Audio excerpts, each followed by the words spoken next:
آج میری گھوڑی کی حالت ناساز تھی۔ میں بہت پریشان تھی۔ اس کے بغیر میرا دل بھی کسی چیز میں نہیں لگ رہا تھا، کیونکہ جب سے ہوش سنبھالا یہی تو میری کمائی کا واحد ذریعہ تھا۔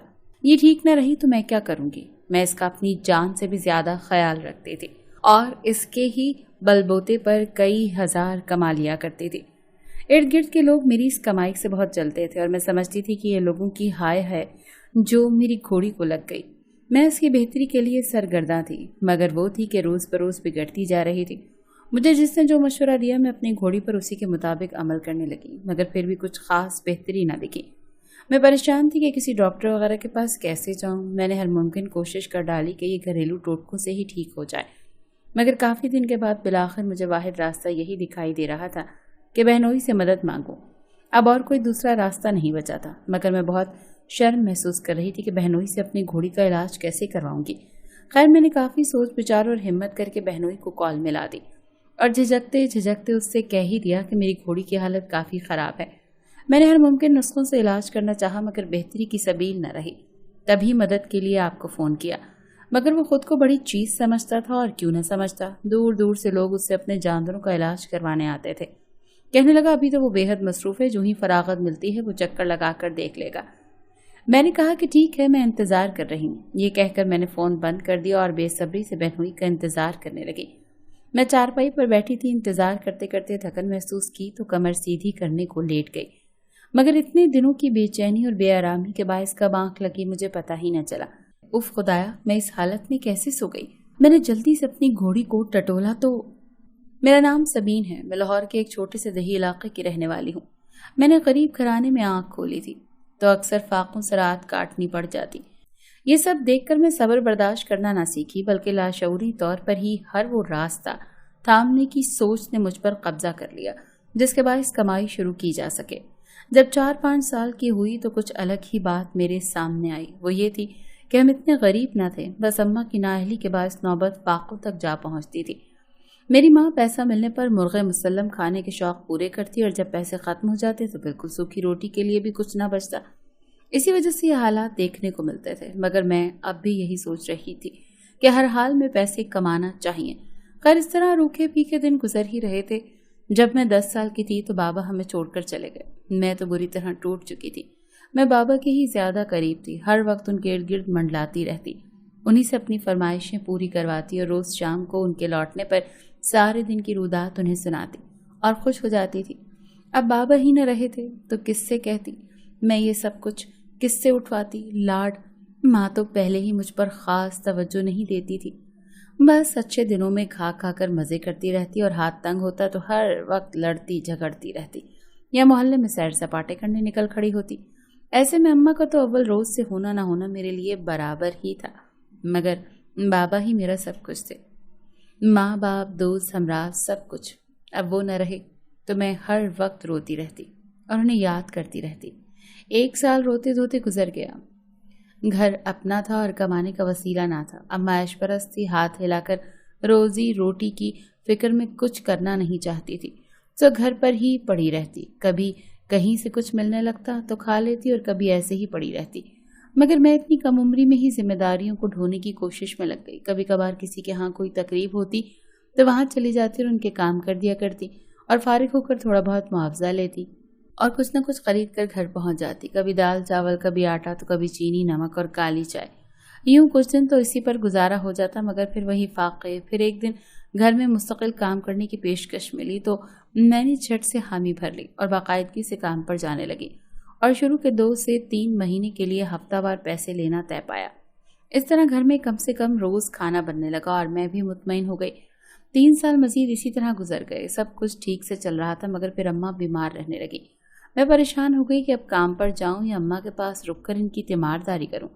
پھر میں نے سوچا کہ اگر کام پر نہ گئی تو کھانا پانی کے ساتھ اماں کو دوا بھی تو دینی ہوگی، اس کا کیا کروں گی؟